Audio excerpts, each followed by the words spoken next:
Folks, the vibes in Winnipeg are kind of on edge right now, if we're being honest.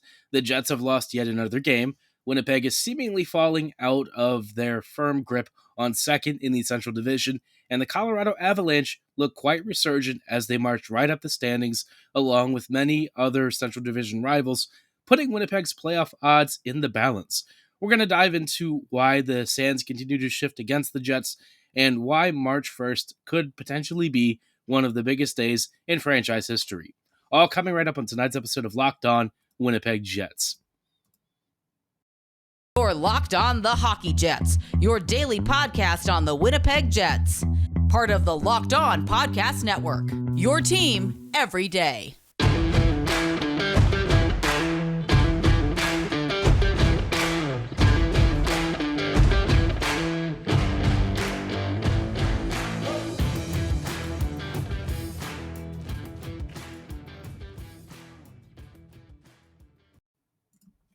Hey friends, and welcome to tonight's episode of Locked On Winnipeg Jets, part of the Locked On Podcast Network, your team every day. I'm your host, Harrison Lee, an avid Winnipeg Jets fan and an online blogger. You can follow me on Twitter at HLLivingLoco and at LO_Winnipeg Jets. As always, thanks for making Locked On Jets your first listen of the day every day. If you like what you're hearing, be sure to like, follow, and subscribe on your favorite podcasting platform of choice, including Apple, Spotify, Google, Megaphone, Odyssey, and YouTube. Doing so is completely free of charge and ensures you never miss another episode, but most of all, we just really love and appreciate your support. Today's episode is brought to you by FanDuel Sportsbook, official sportsbook of Locked On. Make every moment more by visiting FanDuel.com/LockedOn today to get started. Now, like I said at the top of the episode, tonight is going to be diving into what is going on with the Winnipeg Jets. I alluded to the fact that Winnipeg is kind of spiraling right now, despite me saying that the Jets have a bit of an obligation to sort of swing for the fences and go all in.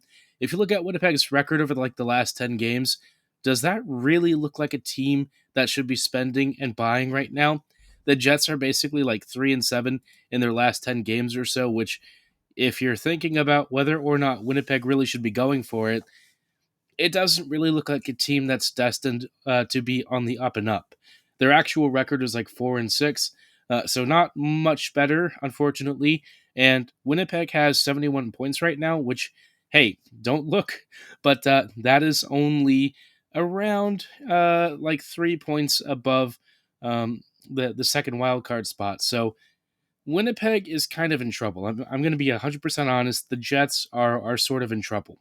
Now, I'm not going to say that this doesn't apply to Dallas and Minnesota, but both of these teams are kind of in other areas of the season where, they actually have reasonable depth. The Wild have been really resurgent lately, winning lots of games, accruing lots of points. Dallas is one of those teams that I expect to sort of bounce back. Their last 10 hasn't exactly been brilliant, but, one of the things with this Stars team is that this year, they've generally been a lot deeper than the Jets have. And when you look at the number of regulation losses that they certainly have a lot less than the Jets right now. And in general, they're just offensively a little bit more balanced and a little bit better than what Winnipeg is putting out. I say a little bit, but the truth is they are a lot better in a couple of key areas. And one of the reasons the Jets have really struggled recently is something that we've talked about since the start of the season. We said kind of coming into this year, it was going to be difficult for Bones to squeeze out more offense out of this team than he was already trying to get with, some of the initial line combinations. And that has kind of, unfortunately, panned out to be true. While, Winnipeg's offense for a few months was doing pretty well, we're seeing now kind of in these dying embers of the season that the Jets are just sort of running out of steam. A lot of the offense has really been reliant on the top two lines playing at max capacity and not really being screwed with, right? The top two lines you had to really lean on to get that early lead and then hope that the rest of the team could essentially defend and maintain Winnipeg's advantage. But the truth is, we all kind of knew at some point that might start to run a little bit afoul of, the hockey gods, PDO, all that fun stuff. And now it looks like the Jets are kind of falling into a situation where, all of these mistakes and the lack of off-season movement has sort of caught up with the Jets. Now, I will say Winnipeg is very fortunate that they've built themselves a nice padded lead. But I think that the bigger concern is, the Jets are essentially only 3 or 4 points above the playoff line. What is Winnipeg's plan for next week? Because you look at what's wrong with this team, you look at who Bones is kind of taking out his frustrations with, and you're asking yourself, this team is basically going to have to trade for like half a roster at this rate. I'm being facetious, but also, yeah, I'm not entirely kidding, right? Dubois has been very poor recently. Ehlers, for some reason, despite being one of Winnipeg's most creative players, keeps getting benched or given fourth line duty, which is honestly just as bad. Shifley is kind of being asked to try and carry a lot of the offensive burden, while the defense has made a couple of mistakes, and the forwards in particular are missing their assignments. So it's just a hodgepodge of errors, questionable lineup decisions. Menelainen and Appleton and other players continually getting promoted up the lineup, while some of the skill players are asked to actually go out less and less, which makes me wonder what exactly are the Jets going to do and what is Bones going to do if he finally gets new weapons to work with. I would imagine that we're going to see a return more to what you would hope for with this top nine, but unless the Jets bring in like a really elite game breaking presence, I don't know that this is going to be enough for the Jets to really rectify what is wrong with this team. It feels like the loss of Perfetti, which has now been confirmed to be 8 weeks, it has had a pretty bad impact on the top six. But we were seeing some of these trends already with this team, and I do have to say, while I'm not necessarily worried about the Jets missing the playoffs outright, I do kind of wonder about their upside with how far this Jets team could go. So, in just a little bit, we're going to dive into what Winnipeg is up to, and hopefully try and parse out whether the Jets really should be going all in, or if, in fact, instead of being buyers, maybe the Jets should be sellers. Before we go any further, though, I do want to shout out our friends and partners at Built. Built is something I've talked about before, especially their product, Built Bars.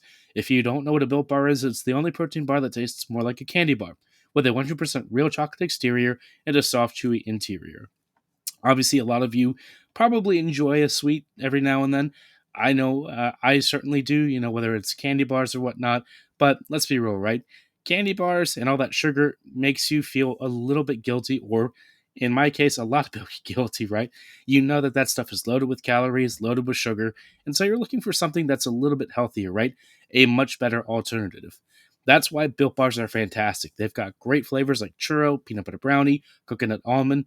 One of my personal favorites, a very simple raspberry dark chocolate. No matter what flavor you pick, they're really good for you, which I can't believe I'm saying that, but it's true. They are around 130 calories. They have 4 to 5 grams of net carbs and sugar, and they come packed with 14 to 17 grams of protein. So whether you're looking for like a candy bar substitute, or maybe just like a meal replacement, maybe a snack before you work out, no matter what your lifestyle needs are, Built Bars are there for you, and you can get them at Sam's Club and Walmart in 4 and 13 bar boxes with some of their most popular flavors, or head to Built.com right now to customize your own personal favorites box and find the flavor just for you. I promise, if you give Built Bar a chance, you'll never look back.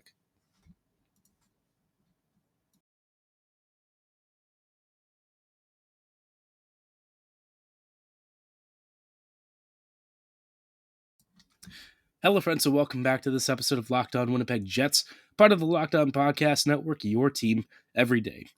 We are diving into the recent downturn in form for the Winnipeg Jets and why, this trend has kind of put the Jets in a bit of a tough position. 4-6 in their last 10 games, and it's not like this is necessarily a new direction. The Jets have generally been losing more games recently than they're winning, which that's not exactly how you want to ride into the sunset of your end of the regular season, especially with the playoffs, looming right around the corner, and all these teams behind the Jets suddenly looking more and more like real playoff contenders. So things are not great. The vibes are down. Bonus is making strange decisions, and all of that kind of makes you wonder, should the Jets even be buying right now? And I feel like Winnipeg basically doesn't have a choice, right? Because Connor Hellebuck remains the linchpin and kind of the foundation of this entire team. The West is still a relatively weak conference, and in a 7-game series, there's enough uncertainty to where Hellebuck could probably steal you at least 1 to 2 series, right? So with Hellebuck running out of contract in a couple of years, along with a lot of the roster, you have to look at this as your last big chance to really go big or go home. And I'm kind of worried that the Jets aren't swinging big enough. Now, I'll say that the rumors of the interest in Timo Meyer is great, but we're increasingly seeing more and more focus on the Arizona Coyotes. There was a rumor about a package of Schmaltz and Shane Gostisbehere. From my perspective, Gostisbehere would be a pretty nice upgrade on like Neil Pionk if you manage to swap those cap hits. But aside from that, with Schmaltz, for me, the Jets really need to go bigger and acquire an even more game-changing presence. I think Schmaltz has the potential to be something like that, but if you're acquiring another top-end defender, you really have to go for Chikrin. I don't think that just going for a modest second-pairing defender is going to be quite enough. Winnipeg really has to look more at essentially building, I would say, a third of this lineup because that's how many vacancies they're basically having to fill right now. The Jets have too many players who are more focused on the defensive side of things and not contributing enough offensively. Mendelainen is really good at penalty killing. In fact, he's elite at it, but unfortunately, the rest of his game at even strength tends to fall apart a bit. Mason Appleton is definitely a nice fourth liner, but he's being asked to try and keep up with Mark Scheifele routinely nowadays, which you look at the right wing spot, and that's probably asking a little bit too much of a guy who I think we all know isn't Andrew Kopp's replacement. As a third or fourth liner, Appleton's fine. I think in that role he can excel. But if you're asking him to sort of be your makeshift top liner, you're just not really going to see the sort of offensive impacts that you want. Same with Lowry, to be honest. Adam plays a decent amount, but he's not really contributing enough offensively to be the kind of two-way dynamo and whiz that you really want out of your third line center. So Winnipeg has a lot of tough questions, and to be honest, I'm sort of wondering how exactly they intend to answer it. In the past, Shoveldayoff has been very active when his back was against the wall, but I sort of wonder if we're looking at the situation and suddenly he feels, maybe this isn't really Winnipeg's year. Maybe I don't want to cash all the chips in. For me, I kind of feel like that's the wrong conclusion to make. I understand it, and in some ways, you might actually say it's even defensible, but by the same token, this Jets team only has this year and next with this core. Once the 2024 offseason rolls around, suddenly, the Jets are basically dealt with uh, a ton of different expiring deals, players who probably aren't coming back, and of course, Dubois will have certainly been absent by then, so the Jets have a really turbulent next 4 to 5 days as they need to really sort out not only the rest of the season, but ultimately the rest of this franchise's future. I think this team has the potential to be really special, and with the right moves by March 1st, they might be back to being good again this year. But the Jets can't afford to really sit back here and say, well, this isn't really our season. We should probably just sell. I think the Jets only have one real option, and that is to kind of swing big and go for it. Otherwise, this team is going to be back to the same mediocre stuff that we're used to over the last 4 to 5 years, ever since that 2017-2018 team. And at some point, enough is enough. This team has to buckle down and really find that next level to push for a major acquisition, something to change the arithmetic on this team, because we can't sit here and watch another wasted season. This team has way too much talent to be wasting away and whittling away its days, and I will be very disappointed if the Jets don't swing big in just a few days. But we'll let you know how they kind of fare and what they ultimately do, and provide our thoughts as the Jets start to make their initial moves. But in just a little bit, I did kind of want to preview the next few games of Winnipeg's schedule and take a look more at the end of Winnipeg's schedule because, like it or not, April is rolling up really quickly, and the Jets have to find a way to stay in second in the Central Division, lest they fall into a situation where they're fighting in the wild cards. That is not where you want to see the Jets.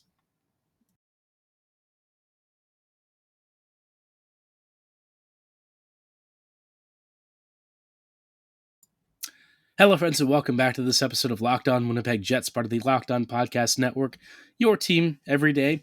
I just wanted to dive into, on our way out, just some of the last few games for the Jets. Winnipeg has a very interesting opportunity where they're going to play some of the league's best teams over the next few weeks. This is kind of a make or break time for Winnipeg because at this point, right, everyone's consolidating their playoff teams. Everyone is kind of starting to finalize and crystallize their place in the standings. And in the Central, it's very tight, very competitive. And with the Pacific also having a lot of teams that are starting to essentially gain some traction, the race for the wild card spots is going to put Winnipeg in a very tough position if they cannot secure a top three finish in the Central. Now, Winnipeg is going to have to get through the likes of Carolina, Minnesota, Tampa Bay. I would say that the Kings are probably going to be a tough team. The Devils again. And I would say, also Colorado. Those are kind of like your next really difficult opponents. And it's going to be spread out over the next like month and a half. But I think for the Jets, you're going to have a better than 500 record, which is going to be challenging. I will say the one nice thing about the end of the schedule is that they're going to be playing the Sharks multiple times. They've got some games against the Preds, which, while I would say you would feel that's favorable for Winnipeg, maybe that's not exactly the case. We've seen the Jets, unfortunately, put in some real stinkers against Nashville before. But, at the end of the day, the Jets are just going to have to take care of business. They're going to have to really see off the Wild twice. If Minnesota, if the Jets can get a couple of wins off Minnesota, I think that'll give them some really nice breathing room. The Wild are probably the one team right now that's really close to catching them. Colorado, I think, is going to eventually pass the Jets here pretty soon. So there's not really much use in crying about spilled milk if and when the Jets start dropping results to them. But the Wild are one of the few teams that I think the Jets can sort of push down the standings a bit further. And that is me being very optimistic. The Wild have played pretty well recently. Kirill Kaprizov has carried this team very effectively. The goaltending has improved. Minnesota's offense is kind of in a very tough spot, sort of like the Jets, in that, a couple of star players are carrying them, but in general, Minnesota's defense and goaltending have locked it down a lot tighter. So for Winnipeg, I don't know, man. I don't feel comfortable with a 500 record being enough. I really sort of think the Jets are going to have to push a little bit further just because, the teams below them, especially from the dregs of the Pacific, those teams are catching up too. And Winnipeg, again, really does not want to find itself fending off a top seed if they end up in the wild card. So for me, the Jets, I don't know how they're going to go, the next few weeks. I really hope that March 1st kind of changes the outlook on things and that by this point, Winnipeg has some elite presence to come in to really change the way Bones is thinking and reorient this team. If he's not if he's not willing to snap out of this thing where he's kind of putting depth players in spots and roles that maybe don't really suit their skill sets, the Jets are going to be in trouble. If they make trades and they somehow end up with a situation where Ehlers is still playing in the bottom six, I just don't think that's going to be tenable because that's going to be a trickle-down impact on the rest of the roster. And if you get Timo Meier and he ends up in the bottom six too, you might as well just kind of forfeit the rest of the year. So all of this to say the Jets have so many questions. And while I was very optimistic a few weeks ago, I'm starting to wonder if maybe my optimism was a little bit misplaced. I was really excited about this season, and I feel like, the first couple of months were really positive, but the Jets have taken enough of a step back to where I'm wondering, how are they going to finish out the season, and are they going to actually end up in a favorable playoff seed to at least have some kind of like home ice advantage? That would be really nice, and it would probably give Jets fans a fair few less heart attacks, but we know the Jets. We know they love to keep it interesting, so drop your predictions on where you think the Jets are going to finish this season. Do you think they will still remain in second in the Central, or do you think they are primed to start falling a little bit further? Let me know in the comments below or at my social medias at HLivingLoco and at LO_Winnipeg Jets. For tonight's episode, though, that is going to be all the time that we have. Thanks so much for making Locked On Jets your first listen of the day every day. As always, be sure to like, follow, and subscribe. We will see you here next week as the Jets hopefully have at least a win from the weekend against the Islanders, but you know how that is. Thanks for listening, though. Have a great night, and as always, Go Jets, go.